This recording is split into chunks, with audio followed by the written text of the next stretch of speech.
My dear brothers and sisters, it happened to a man who walked into a store. And when he walked into a store, he was surprised to see Jesus in the counter. And there Jesus was standing there. And this man, looking all surprised, looking at Jesus' beard, hair and dress, he said, "What do you sell here?" Jesus replied, "You name it and I have it here." "Well," he said, "I need all the grains, I need everything for my family, I need my household things, and I need good food, healthy food for all my children, and possible all the problems to be settled." And as he was going with his list, Jesus gently answered him, "Friend, I do not sell the finished products here. I only sell seeds here. You must go and plant them, water it, and then I will do the rest." This is exactly what Jesus means when he tells us about these two parables in today's gospel reading about the seed. Why Jesus speaks more about seed? When did Jesus give his seed? Well, John of the Cross, one of those great saints, says, deepest center is the optimum point of human growth. In other words, the deepest maturity we can grow to before we begin to die. We grow. As we grow, the maturity happens and it grows before we die. Like a flower. Flower, in its deepest center, its ultimate point of growth would be not to bloom, but to give the seed as it dies. So now we look at flowers, the numerous flowers in the world. We are all fascinated by it. We love to look at flowers. Have you any time appreciated looking at seeds? Looking at the flowers we appreciate. But looking at seeds, sometimes you say, look at this grain, this looks really ugly. Sometimes you look at the mustard seed, it's the tiniest seed. You see the castrol seed, it looks like insect. There are so many things that we see in a seed, and therefore we ignore the part of the seed. When did Jesus give of his seed, that is the fullness of his Spirit? Well, we very clearly see, we know one thing for sure, that when Jesus performed the miracles, it was not at that time he gave the seed. When Jesus walked on water, it is not at that time he gave the seed. When Jesus healed the leper, cured the lame, it is not that time we see the seed coming out. Nor when he performed the miracle of multiplying the bread and the fish and they wanted to make him the king. And it is not that time he wanted to give you the seed. It is only when people began to be touched by him in their very soul. It is only when I realize, yes, he is touching me. That is the time the seed of Jesus is inside me.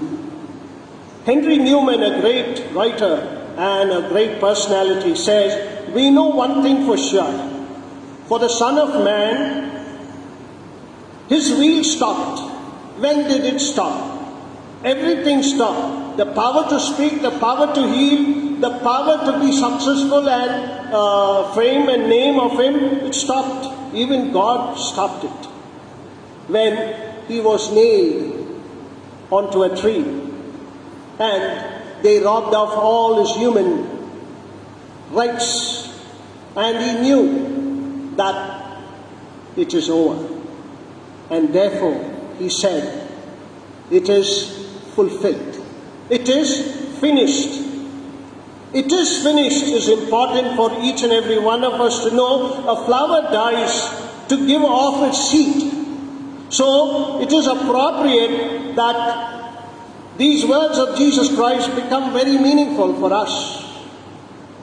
That when he performed all the miracles, it was like those flowers that we see in the garden or see in the world, and we appreciate and we are excited.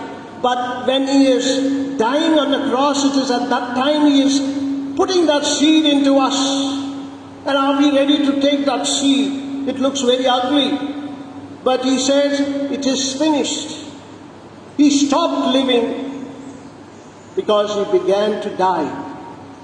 He began to die to give away that seed so that you are not caught up with his blooming. Blooming is necessary, but we are being caught up with that blooming self of ours, blooming self of someone.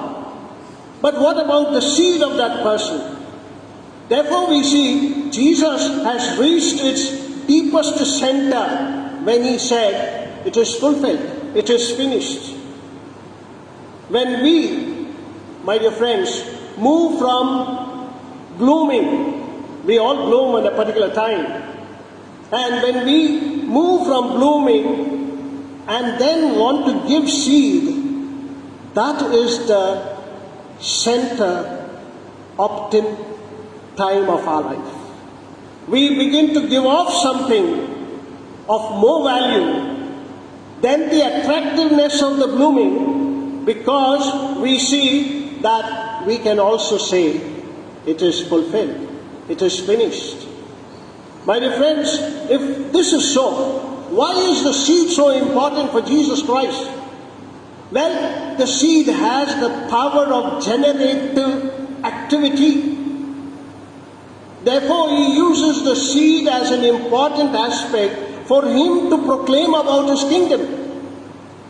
The flowers bloom. They look beautiful, but it becomes generative precisely at the moment when it begins to die. Its capacity to give seed is directly contingent in its aspect of its own death. And therefore, when Jesus said it is all completed, it is at that time he gave the seed to us. No one can truly bless another person. No one can truly bless another person. But on dying, he can bless more powerfully. That is when we die to ourselves. Is that time I am blessing you. If I die to my selfishness, if I die to my desires and ambitions, then I am really blessing you.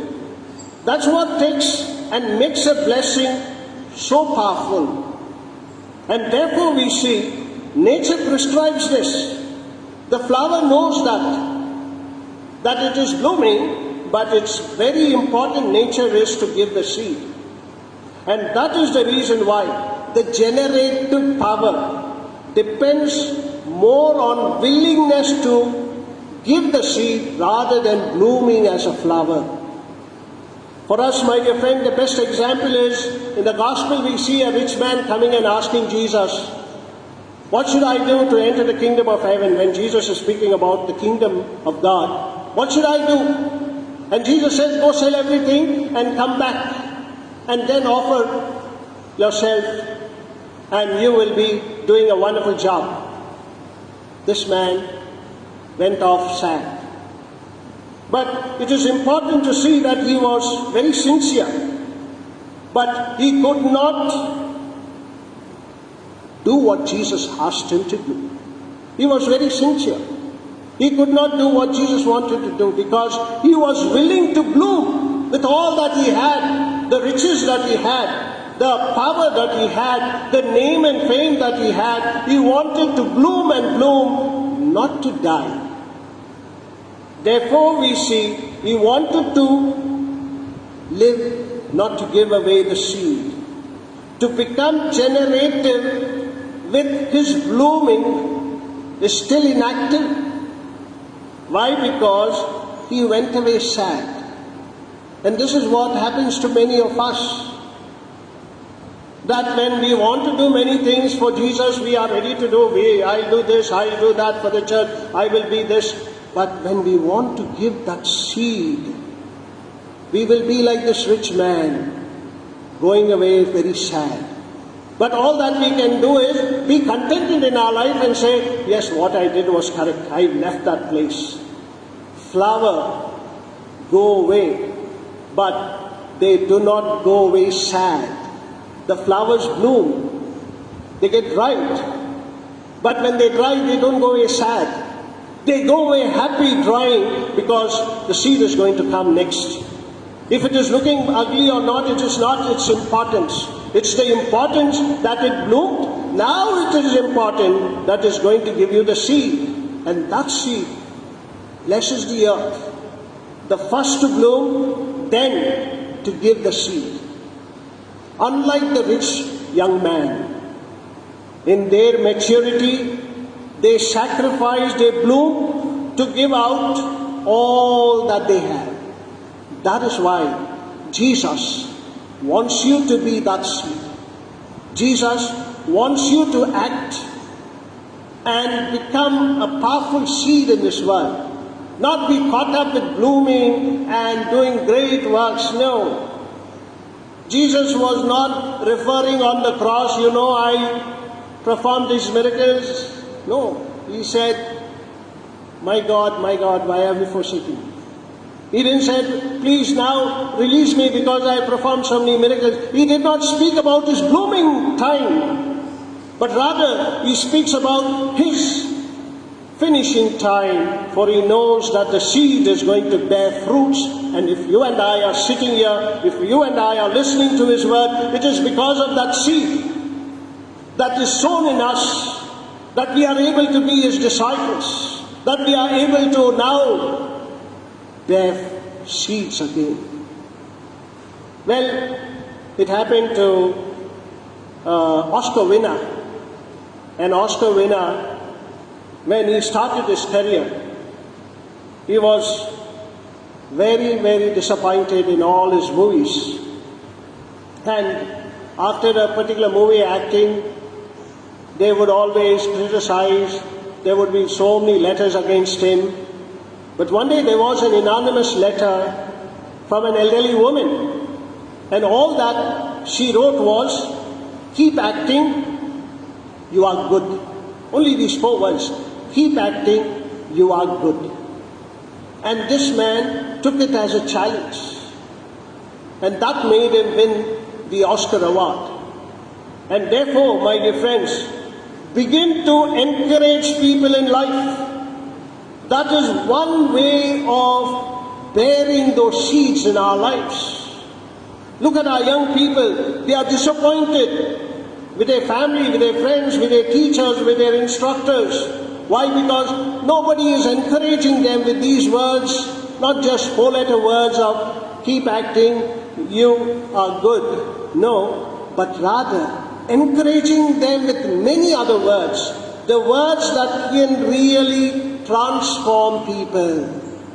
These are the words that you and I can say when Jesus said it is finished. It was not at all finished.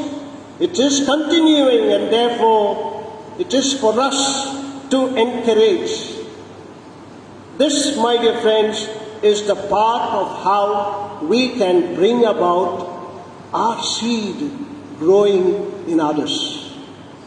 Finally, well, a story is told about a teacher who said, I hang a huge iron bar here and I want you to move it, and I will give you paper balls. All the paper balls I will give you, you have to hit it and move that iron rod that is hanging on the string. And as it was hanging, the students started throwing paper balls at the iron. And they kept throwing, and the teacher said, keep throwing. And as they kept throwing, slowly the iron piece started vibrating. And as it vibrated, there was movement in that iron ball with just ordinary paper ball. And that is what a poet, Lucretius, says. Dripping water hallows a stone. And I'm sure you will see in your kitchen or in your bathroom, if there is a dripping of water continuously irritating your ears and you are least bothered about it, the floor has an impression on it. Similarly, you and I cannot give up in our bearing fruits, even if they are not thrown in the good soil, even if it is not given to good people or good people who can bear fruit for us. Jesus is such a person. He still keeps throwing seeds on us so that one day you and I can start bearing fruit. Everything, my dear friend, must begin somewhere. Remember this. No one emerges fully grown from a womb. It is only gradually you become efficient. Finally, if Christians could learn to bring together the modest contributions to the common weal, can you imagine what a beautiful force of good we would be for those about us? That is for you to reflect. When we hear Jesus speaking about seed, if we all come together, that force is enough.